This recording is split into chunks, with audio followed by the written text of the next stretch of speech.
Okay, so this is really fun. When you play a song in 3/4 time or 6/8, however you want to feel this groove, it's written out in different ways in different books, different fake books. But however you feel this, the most important thing is to really, really lock in with the bass player and drummer. I can't stress that enough. So if you're hearing.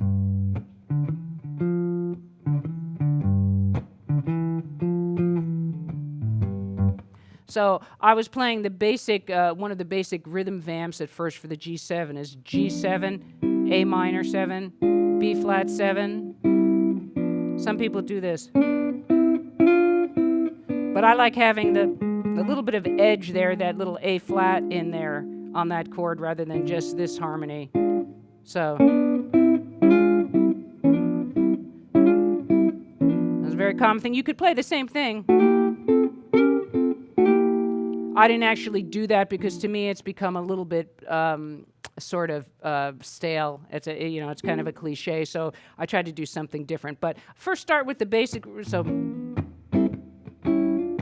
now notice. You see how I'm sliding up to the chord? That gives a nice, real kind of just a nice kind of expressive, kind of loose kind of feel to it instead of going.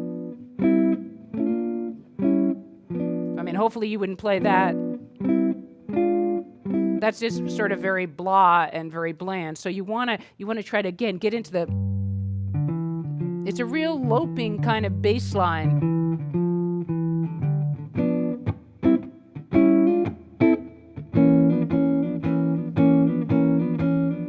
So that's a really cool thing to do. So work on approaching the chord from a half step below, sliding into the groove. There, there's 4 to the bar, whether I'm counting 4 beats or 3 beats or 19 beats. 1, 2, 3, 1, 2, 3, 1, 2. And this is, by the way, this is still a variation on the Charleston. 1 and 2 and 3, 1 and 2 and 3, 1 and 2. Because I'm still accenting 1 in the end of 2. So I'm still using those basic grooves that I have gone over, the Charleston and the 4 to the bar, and I've gone over that in different lessons. So that's still happening, even though we're in 3/4 or a 6/8, 6/8 time feel. So, another thing I did at one point was I had some double stops. Now it was very simple. They're just doing harmony. Okay, over the G7. So we have, there's G. See if I do the thirds above. So I put the third, instead of on top, I put it below. So that's a nice thing to add. Then I started to, at one point, I did a, even though the song only really has 4 chords in it, what I did was I put a substitution chord in at one point. So instead of going and then back to G, so instead of going D7 sharp 9, E flat 7 sharp 9, D7 sharp 9, which is the written changes, I went D, E flat, F, G, and I played them all sharp 9 chords. And the reason that the F works is because it's moving up to the G, so it's going home, as we say. No, so it's not what's written, but it does work because the F is on the way to the G. So, it would be this. If you were a bass player. So that's kind of a cool effect to have. And then I was using, I was doing some voice leading, which is another great technique. So at one point.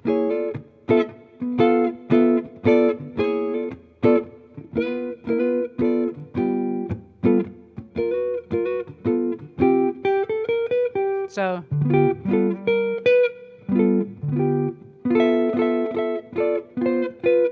there I'm just around a G9 chord, right? G9. Not putting the bass in because the bass player is doing that.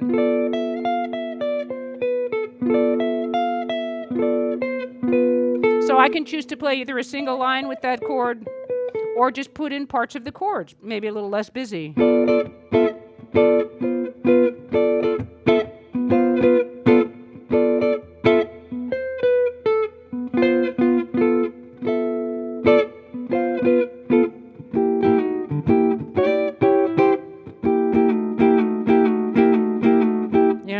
that just a continual rhythm. Da da da da da da. There's a cool rhythm with voice leading. C instead of a C7, C9, C flat 9, C7. And that's just a really... And that if I want to...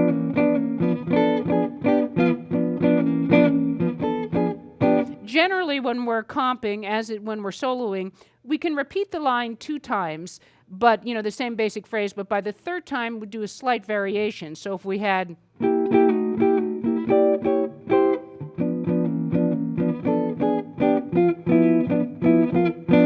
So I did that, but I didn't do it then a 3rd time. Instead, I did... So something like that would work, so that you're doing like a call and response with your own rhythm that you've just played and with your own voice leading. Another thing that I did at one point, which is really good to do, is just move up. There I was showing from the G9. Here I was moving down from that one chord, but you can also move your chords up.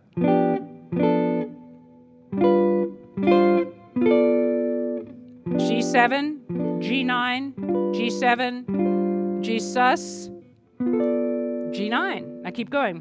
G13, G7, G9, and then back to G.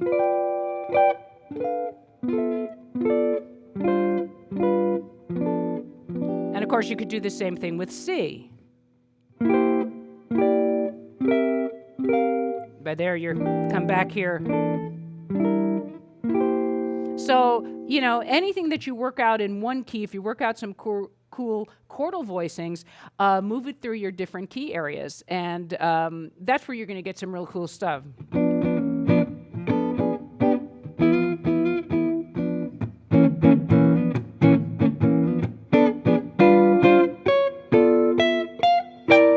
See, there I moved it all the way. I moved voice leading, and then I ended up on the 4 chord all the way here, the C9. But that's the same as the G9. So it's the same voicing because they're both dominant chords. So again, when you learn something in one key, you practice it in another key. That's the same thing an octave lower.